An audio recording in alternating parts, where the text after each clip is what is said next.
Alrighty, I saw this video from Amala Ekpanobi. I think I said that wrong.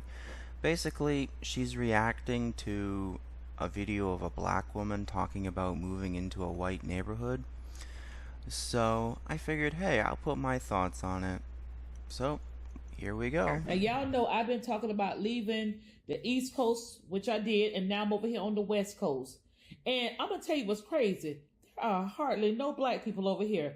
There's only 2 black people in my whole development, and I've only seen one black person, and that he works at Publix.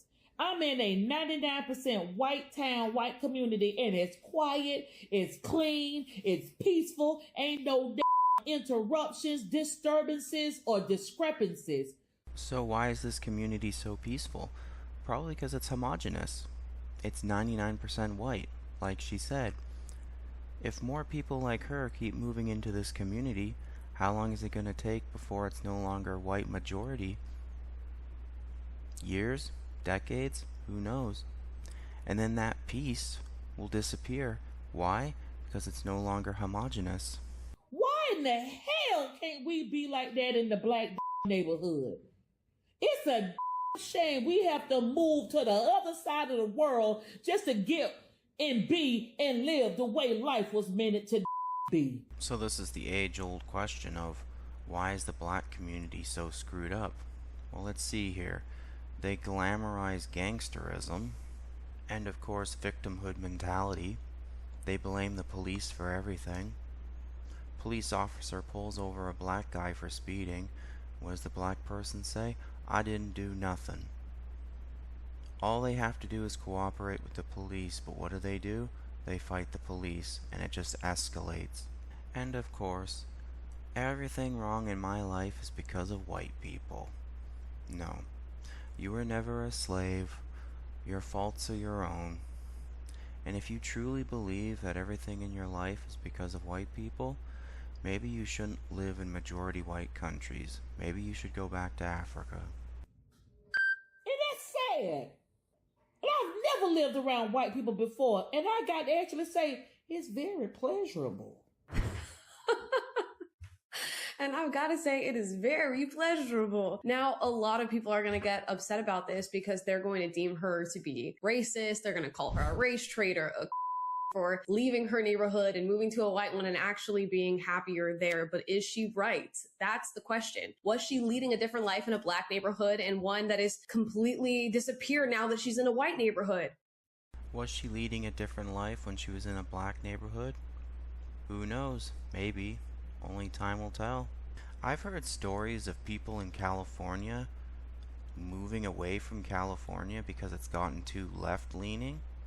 The problem with that, a lot of them, when they move to a new place, they start putting in those very same lefty policies that they fled from. I think it's called California syndrome. I'm not 100% sure. Let's answer the question. First and foremost, let me say, not all black people are acting up. Not all black people are contributing to the black fatigue that many feel in our society right now. Not all black people are the ones that are getting in brawls at the Carnival Cruise or beating up people at the Wendy's or starting fights at Waffle House. So yeah, of course not. It's not all. It's definitely not a minority though. I would say it was 50%, maybe more. Now see me, when I hear about all this stuff, I just scratch my head and go, why do we have to live like this? Like, something has to change. Because this is ridiculous. But there is a particular issue within the black community, if that's even what we want to call it. From my perspective, it's no longer an issue, it's a mindset. A generational mindset of victimhood mentality. Everything wrong in my life is someone else's fault.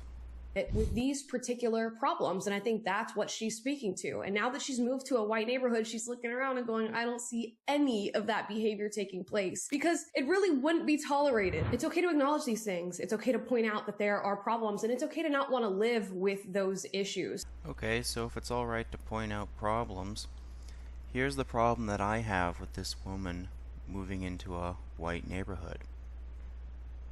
If more people like her keep doing that, how long is it going to be before this neighborhood is no longer white? And then what'll happen? People like her will go, "What happened? It was so peaceful. What happened?" Right before they move to another white neighborhood. This woman says that in a white neighborhood, this mentality wouldn't be tolerated. Yeah, because majority of white people still understand that having that kind of mentality or acting like that is self-destructive. If you're living in a neighborhood that is consistently loud, where people are getting in fights, where people are part of gangs, where you're going to the grocery store and everything is locked up. Everything? I'm gonna X the doubt on that, because every time I see those videos, it's everything except the sunscreen. Where there's no trust and there's a lot of risk just being out in your community, it's okay to not want to be there anymore. Yeah, so rather than fixing up your own community for your own people, go take from someone else's community. Yeah, that makes sense.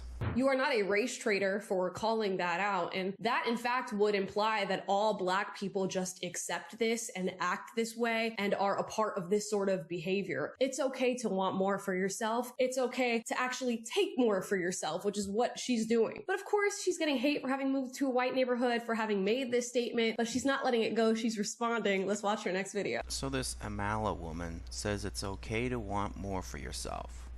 Okay. She then says this, which I strongly disagree with. Okay to actually take more for yourself, which is horribly disgusting. You have no right to other people's labor, other people's stuff. What is she taking, you might ask? She's taking up real estate in a white community. In other words, she's taking from white people. And this Amala person says it's okay. No, it's not. What are all those Moroccan Arabs doing in Spain? They want to take from the Spanish. Is that okay? No, it's not. So this Amala person, to me at least, she has a watered down mindset of the black community. I was wronged, so I'm gonna take type deal. So this video goes on for longer than I want to go on, so I'm gonna summarize it. This Amala person, she talks about this black woman, how it's okay to want more. Yes, it's okay to want more, just so long as you earned it. Wanting something and taking something are two different things. Taking something is theft. And again, this Amala person, this person who's reacting to the black woman, she says it's okay to take. No, it's not. This is one of the reasons why I immediately lost interest in her react videos. I was like, no, it's not okay to take. Taking is theft. And for those people who are saying, well, how is she stealing something by taking something? Again, I've mentioned this before. She couldn't be bothered to fix up the black community, so what did she do? She moved into the white community. So she's taking from white people.